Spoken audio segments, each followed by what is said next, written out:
यह कहानी बहुत ही अनोखी है, आप सभी अच्छे से सुनिए। यह अध्यापक और शिष्य की कहानी है।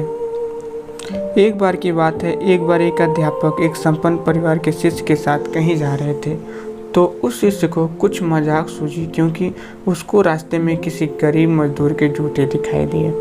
उसने अध्यापक से कहा, गुरुजी, अगर हम इन जूतों को छुपा दें तो कितना मज़ा आएगा। देखते हैं कि मजदूर पर किसका क्या असर पड़ता है। अब उसको तो मजाक सूझ रहा था, लेकिन गुरुजी ने कहा कि नहीं, गरीब इंसान के साथ इस तरह का भद्दा मजाक करना ठीक नहीं है। उसने कहा, क्यों ना हम इन जूतों में कुछ सिक्के डाल दें और देखें कि इसका इस गरीब मजदूर पर क्या प्रभाव पड़ता है। उन्होंने ऐसा ही किया। जैसे ही मजदूर अपना काम करके लौटा और उसने एक पाँव अपने जूते में डाला तो उसको कुछ कठोर सा महसूस हुआ। उसने अंदर हाथ डाला तो उसको कुछ सिक्के दिखाई दिए। वह थोड़ा आश्चर्य में पड़ गया। आसपास किसी को देखा तो कोई भी दिखाई नहीं दिया। वापस उसने दूसरा पैर अपने जूतों में डाला और वापस उसको उसमें कुछ सिक्के दिखाई दिए। अब दोनों जूतों के सिक्कों को उसने अपने हाथों में रखा और प्रभु की तरफ इशारा किया।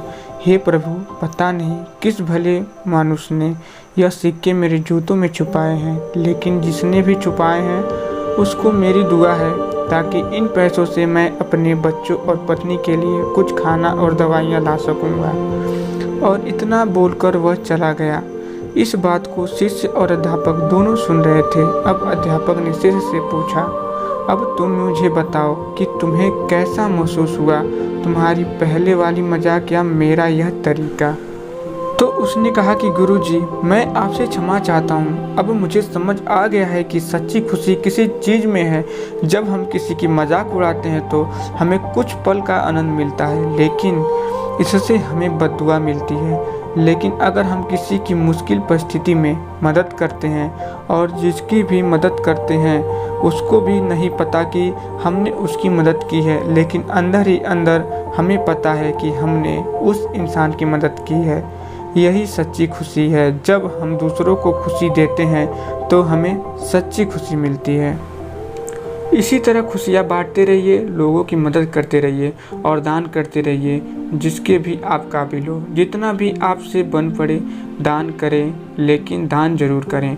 इसका मतलब यह नहीं है कि आपको कंपलसरी या अनिवार्य रूप से इतने रुपए दान करने ही चाहिए, क्योंकि हर किसी की ज़रूरत अलग अलग हो सकती है। अगर आप किसी को पैसा का दान नहीं कर सकते तो कम से कम चीज़ों का दान तो कर ही सकते हैं। मुझे पूरी उम्मीद है कि यह हर टचिंग स्टोरी आपको ज़रूर अच्छी लगी होगी।